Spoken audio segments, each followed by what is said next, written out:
The rain was a cruel guest at the funeral, soaking through suits and dresses, as if the sky itself mourned the loss of David Hargrove. Under a sea of black umbrellas, Ethan Cole stood apart, his leather jacket slick with water, his hazel eyes fixed on the polished mahogany coffin. Whispers slithered through the crowd, sharp, venomous words like Boytoy and gold digger, cutting deeper than the autumn chill.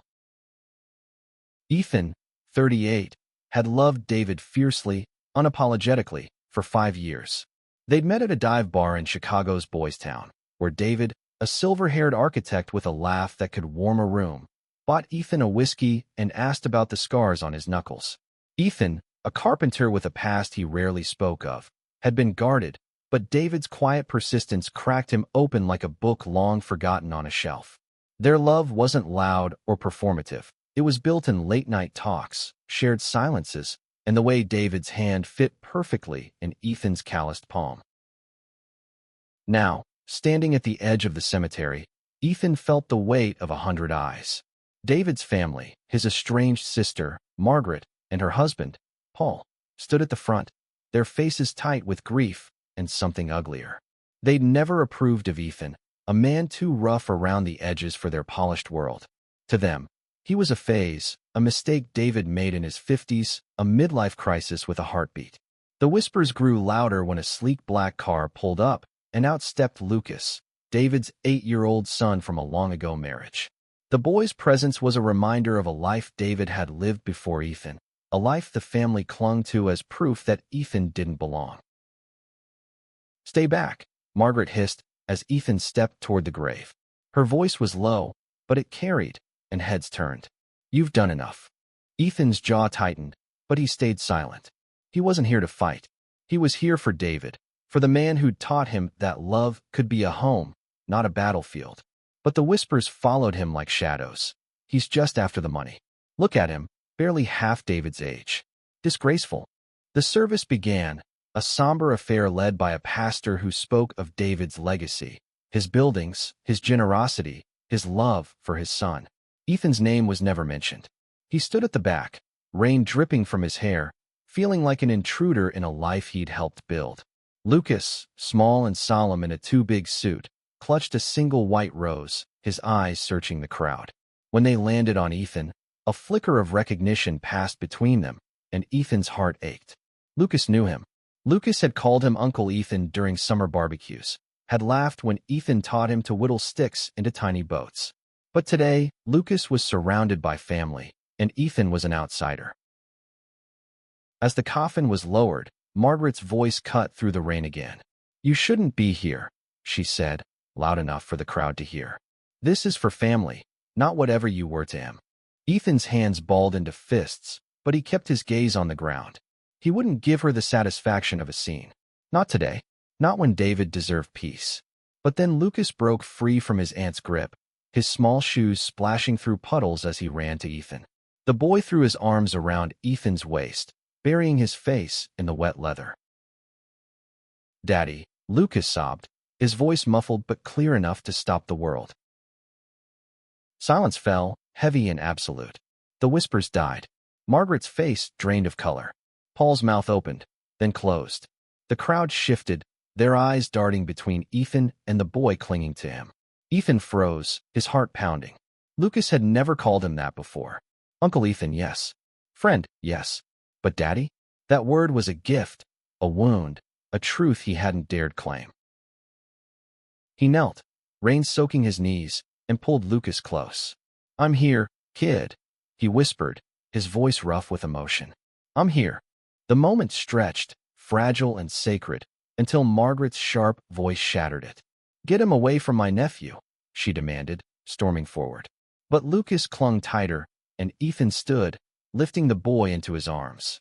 The crowd parted as he walked away, Lucas's small body trembling against his chest. The whispers started again, but they were distant now, drowned out by the rain and the weight of what had just happened. Ethan didn't know what came next. David was gone, and the life they'd built was unraveling. But as he carried Lucas toward the car, he felt the boy's trust, heavy and unshakable.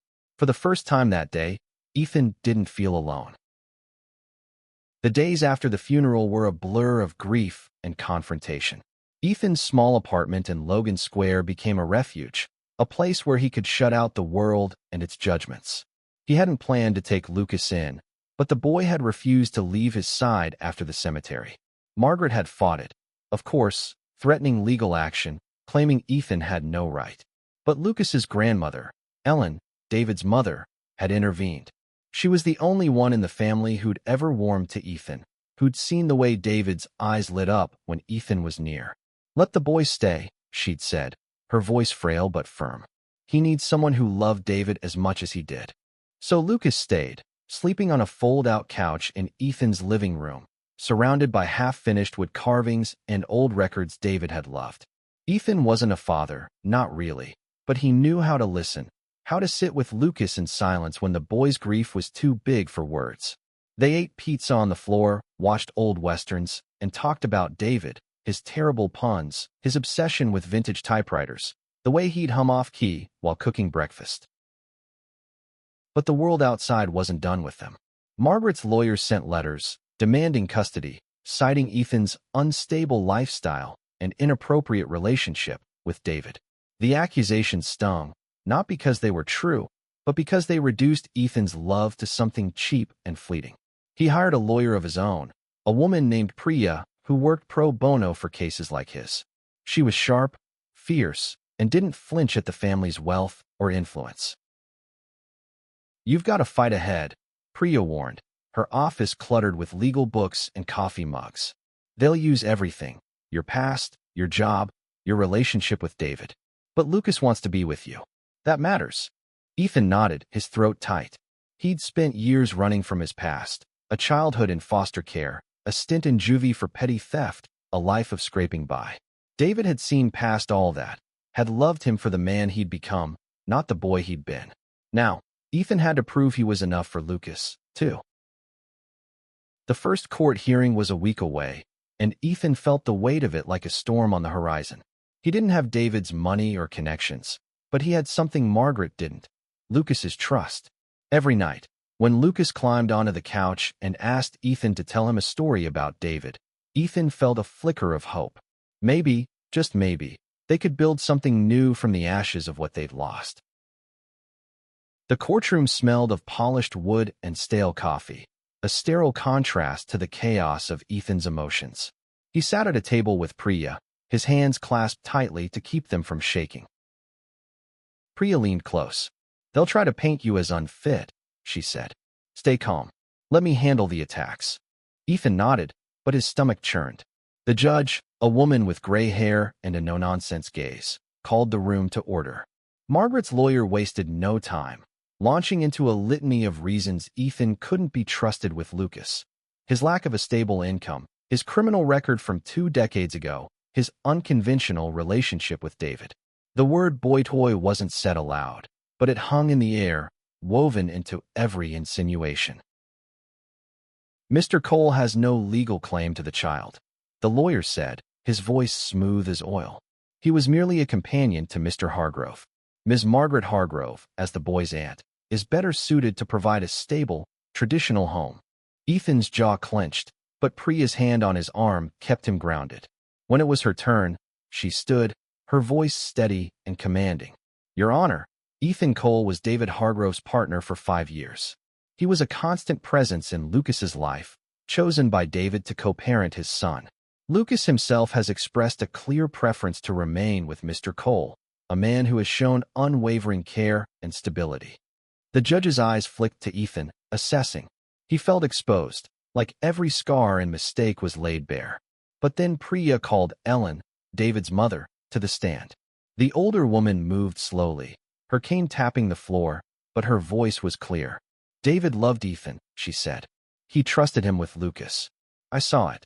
The way Ethan made my son happy, the way he made Lucas laugh. That's what a family is, not blood or titles, but love." The room was silent, but Margaret's face twisted with something like betrayal. Ethan's heart swelled, but the victory was short-lived. The judge adjourned the hearing, scheduling a home visit to evaluate Ethan's living situation. "We'll determine what's best for the child," she said, her tone neutral. Back at the apartment, Ethan tried to keep things normal for Lucas. They built a model rocket one evening, Lucas's small hands fumbling with the glue. "Will I have to live with Aunt Margaret?" he asked, his voice small. Ethan knelt beside him. "I'm fighting for you, kid. I promise." Lucas nodded, but his eyes were wide with fear. Ethan pulled him into a hug, wishing he could shield him from the uncertainty. That night, he found a letter tucked under a stack of David's old sketches, drawings of buildings that would never be built. The letter was in David's handwriting, dated a month before his death. "Ethan, if you're reading this, I'm gone. You gave me a life I never thought I'd have. Messy, beautiful, real. Lucas loves you. Fight for him. He needs you as much as I did." Tears blurred Ethan's vision. He folded the letter carefully, tucking it into his wallet. It wasn't a legal document, but it was a lifeline, a reminder of why he couldn't give up. The home visit came too soon. A social worker named Ms. Carter arrived, her clipboard and neutral expression making Ethan feel like he was under a microscope. The apartment was clean, but it was small, cluttered with tools and books. Lucas showed her his corner of the living room, proud of the rocket they'd built. Ms. Carter asked questions about Ethan's income, his plans, his relationship with David. He answered honestly, his voice steady despite the fear gnawing at him. "Lucas seems comfortable here," Ms. Carter said as she left. "But the court will need more than comfort. They'll need proof of stability." Ethan spent the next days scrambling. He took on extra carpentry jobs, working late into the night to save money. He enrolled in a parenting class at the community center, swallowing his pride when the instructor assumed he was a single dad. He even reached out to old friends, people David had introduced him to, who offered to write character references. One of them, a barista named Jamie, showed up with a stack of photos from the past few years. Ethan and Lucas at the zoo, Ethan teaching Lucas to ride a bike, Ethan and David grinning at a pride parade with Lucas on their shoulders. "These are for the court," Jamie said. "Show them who you are." Ethan hugged them, grateful for the reminder that he wasn't as alone as he felt. But the whispers still followed him, on the street, at the hardware store, even in his own head. Boytoy, unfit, not enough. He pushed them down, focusing on Lucas, on the promise he'd made to David. The second hearing loomed, and Priya prepared Ethan for the worst. "They're digging into your past," she said. "We need to be ready." Ethan nodded, but his mind was on Lucas, on the boy who'd called him daddy in front of a crowd that wanted to tear them apart. He'd fight, not just for David's memory, but for the family they'd built together. The second hearing was a battlefield. Margaret's lawyer came armed with documents, a record of Ethan's juvenile arrest, a lease showing his apartment's modest rent, even a photo of him and David at a bar, as if a single night out proved he was reckless. Ethan sat rigid, his hands gripping the edge of the table, while Priya countered each attack with precision. She presented letters from Lucas's teachers, who described Ethan as a steady presence at school events, and from Ellen, who reiterated David's trust in him. But the lawyer's words lingered like smoke, clouding Ethan's resolve. "Mr. Cole lacks the resources to provide for a child," the lawyer said, his tone dripping with condescension. "Ms. Hargrove offers a stable home, a prestigious school, and a family with deep roots." Ethan wanted to scream that roots didn't mean love, that Lucas didn't need a mansion. He needed someone who saw him, who listened. But he stayed silent, trusting Priya to fight for him. She called a surprise witness, Lucas's therapist, Dr. Nguyen, who'd been working with the boy since David's death. "Lucas speaks of Ethan as his primary source of comfort," Dr. Nguyen said. "He feels safe with him, understood. Uprooting him now could cause significant emotional harm." The judge nodded, her expression unreadable, but Ethan felt a spark of hope. When the hearing ended, she ordered a second home visit and a meeting with Lucas himself. "I want to hear from the child," she said. "His voice matters." Ethan drove home in silence, the weight of the day pressing against his chest. Lucas was waiting at Ellen's house, where he'd been staying during the hearing. When Ethan arrived, Lucas ran to him, clutching a drawing he'd made, a stick-figure family with 3 figures, David, Ethan, and himself, standing under a bright yellow sun. Ethan's throat tightened. He hung the drawing on the fridge, right next to David's letter, which he read every night like a prayer. The next week was a blur of preparation. Ethan worked overtime, his hands aching from sawing and sanding, but every dollar went into a savings account for Lucas.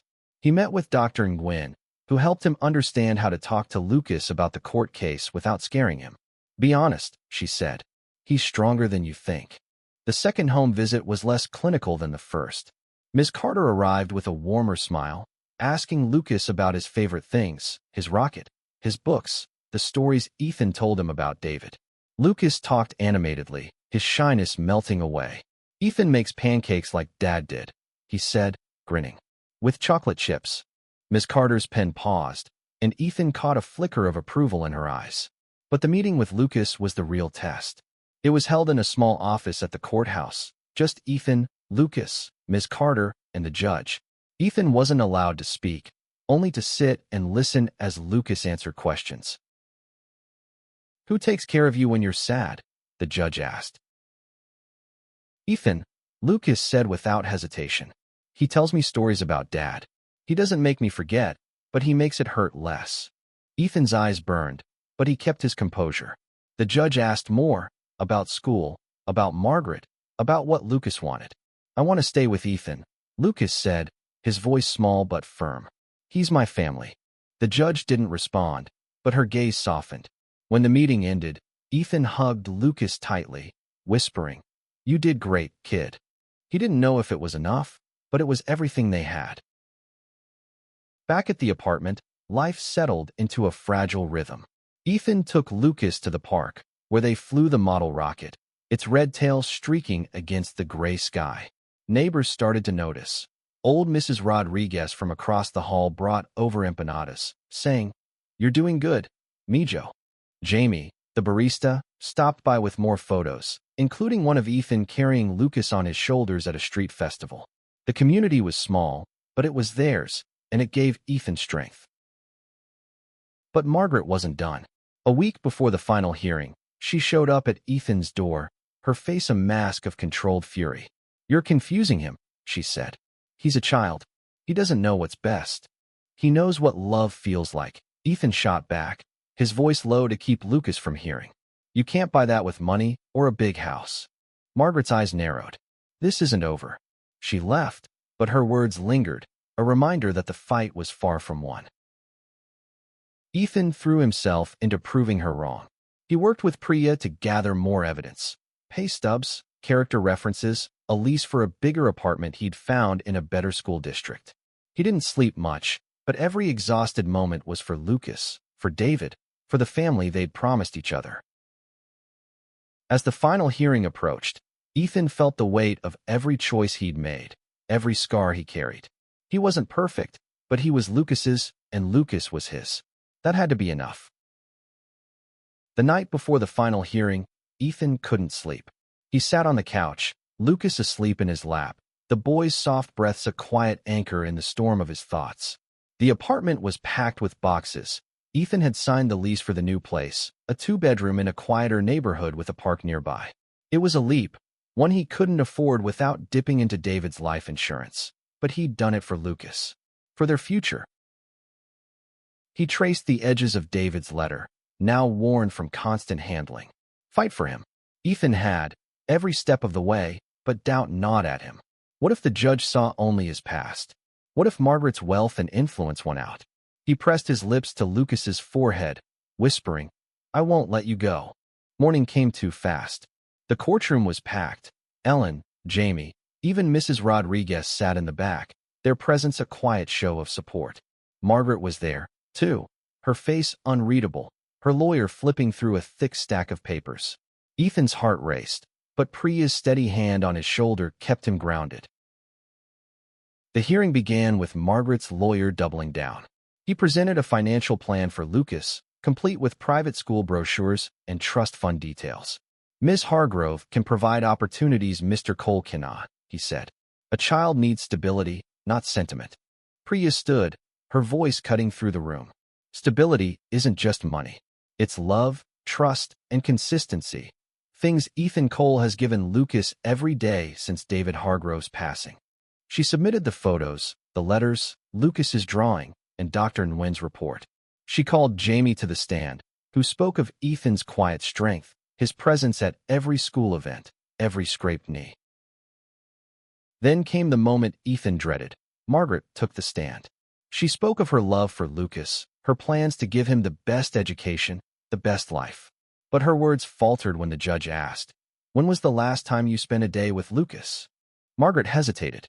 "I've been busy with the estate, but I see him at family gatherings." The judge's gaze was sharp. "And Mr. Cole?" Priya seized the moment, calling Ethan to testify. He stood, his voice steady despite the knot in his chest. "I love Lucas," he said. "He's not just David's son, he's my family. I've been there for his nightmares, his homework, his laughter. I'm not perfect, but I'm his." The room was silent, and for the first time, Ethan felt the weight of his own words. He wasn't just fighting for custody. He was fighting for the life he and David had dreamed of, a life where love was enough.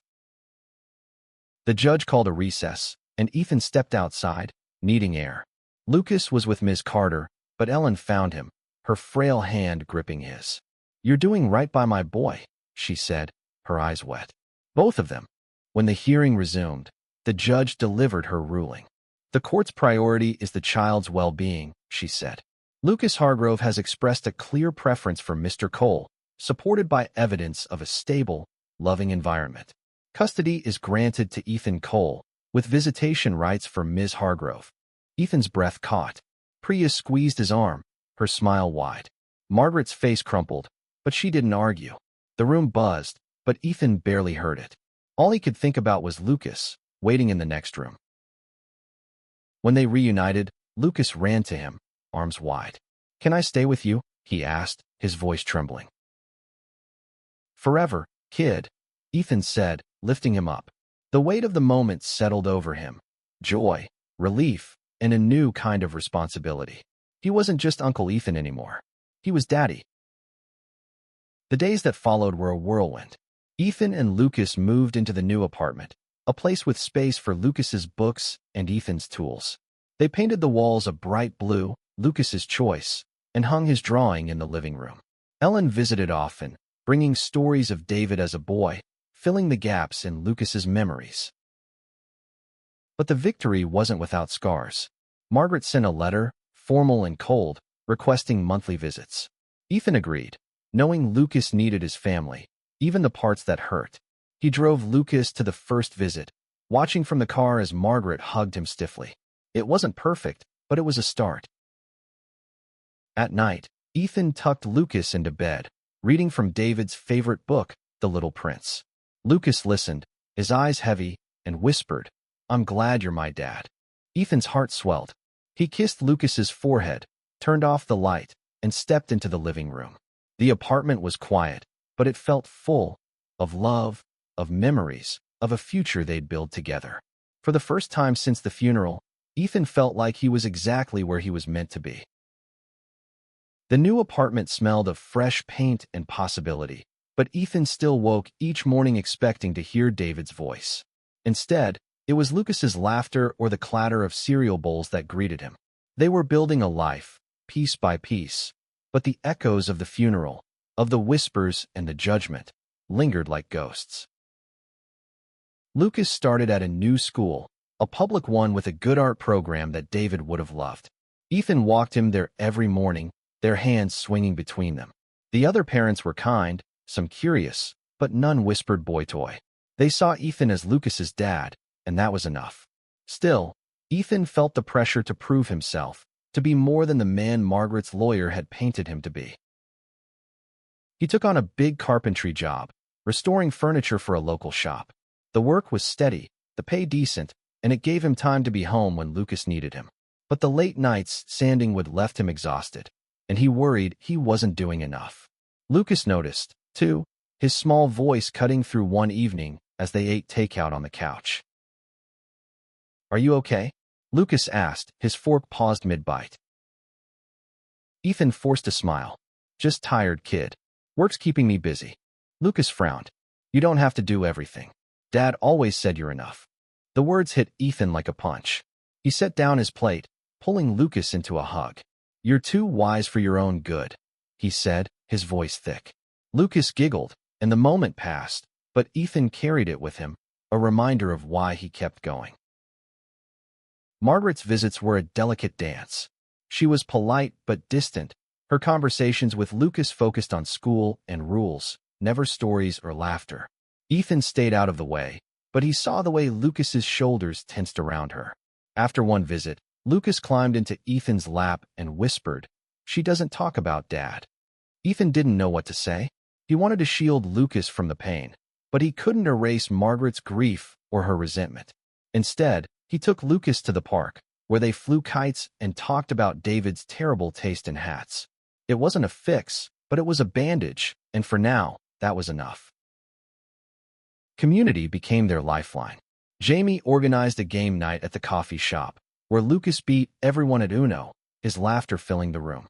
Mrs. Rodriguez taught Lucas to make tamales, her kitchen warm with spices and stories. Even Priya stopped by, bringing legal updates and a board game Lucas adored. These people, this patchwork family, gave Ethan the strength to keep going. But the past wasn't done with him. One evening, a man showed up at the shop where Ethan worked, a private investigator, hired by Margaret to dig up more dirt. He asked questions about Ethan's old life, his foster care days, the fights he'd gotten into as a teen. Ethan answered calmly, refusing to let the man rattle him. "That's not who I am anymore," he said. "I'm Lucas's dad." The investigator left, but the encounter left Ethan shaken. He called Priya, who assured him it was a desperate move. "She's grasping," Priya said. "The court's on your side. Keep doing what you're doing." So Ethan did. He took Lucas to therapy, where Dr. Nguyen helped them navigate their grief. He built a bookshelf for Lucas's room, carving tiny stars into the edges because David had loved stargazing. He even started a journal, writing letters to David about their days, their struggles, their small victories. It was his way of keeping David close, of making sure Lucas never forgot him. One night, Lucas woke from a nightmare, calling for Ethan. He climbed into Ethan's bed, clutching a stuffed bear David had given him. "I dreamed Dad was here," Lucas said, his voice small. But then he left again. Ethan held him close, his own grief rising like a tide. "He's still here," he said, tapping Lucas's chest. "In you. In us." Lucas nodded, falling back asleep, and Ethan stayed awake, watching the moonlight spill across the room. He wasn't David, and he never would be. But he was enough, and that realization settled something deep inside him. The seasons changed, and with them, a new rhythm emerged. Ethan and Lucas found their stride. School projects, movie nights, quiet moments where they didn't need to speak to understand each other. The whispers from the funeral faded, replaced by the voices of their community, their family. Ethan wasn't just surviving anymore. He was living, for Lucas, for David, for himself. Winter came to Chicago, blanketing the city in snow and silence. Ethan and Lucas spent their first Christmas without David, a quiet affair with a small tree and too many cookies. Ellen joined them, her presence a bridge to David's memory. She brought a box of his old ornaments, each one tied to a story she shared with Lucas. Tales of David as a boy, sneaking extra tinsel onto the tree or burning his first attempt at gingerbread. Lucas listened, wide-eyed, and Ethan felt a pang of gratitude for her, for the way she kept David alive without overshadowing their new life. But the past wasn't content to stay buried. Margaret filed an appeal, claiming new evidence about Ethan's unsuitability. Priya called it a long shot, but the news hit Ethan hard. He'd thought the fight was over, that he and Lucas could finally breathe. Now, the threat of losing Lucas loomed again, a shadow over their fragile happiness. The appeal hearing was set for spring, giving Ethan months to prepare, but also months to worry. He threw himself into being the best dad he could be, signing Lucas up for art classes and volunteering at school events. He even took Lucas to a local LGBTQ community center, where they met other families, parents like Ethan, kids like Lucas, all navigating love and loss in their own way. It was there that Ethan met Sam, a single dad with a sharp wit and a kind smile, who offered to help Lucas with his sketches. Sam became a friend, someone who understood the weight of raising a child alone. They talked over coffee, sharing stories of grief and hope. Sam didn't push, but his presence was a quiet comfort, a reminder that Ethan could open his heart again, even just a little. Lucas liked him, too, calling him Mr. Sam and showing off his drawings with pride. But Margaret's shadow loomed. She sent letters through her lawyer, requesting more visitation, citing her, right, as family. Ethan complied, but each visit left Lucas quieter, more withdrawn. One evening, after a particularly tense drop-off, Lucas curled up on the couch and said, "She keeps saying you're not my real dad." Ethan's heart broke. He sat beside Lucas, choosing his words carefully. "Family isn't just blood, Lucas. It's who shows up, who loves you no matter what. I'm your dad because I choose you every day, just like your dad chose me." Lucas nodded, his eyes wet but trusting. Ethan held him until he fell asleep, then stayed up, writing another letter to David. "I'm trying, love. I'm trying so hard to be what he needs." The appeal hearing drew closer, and Priya worked tirelessly, gathering new evidence. Lucas's improved grades, his art awards, testimonials from teachers and neighbors. She also found a copy of David's will, buried in legal paperwork, that named Ethan as Lucas's guardian. It wasn't binding, but it was a powerful statement of David's wishes.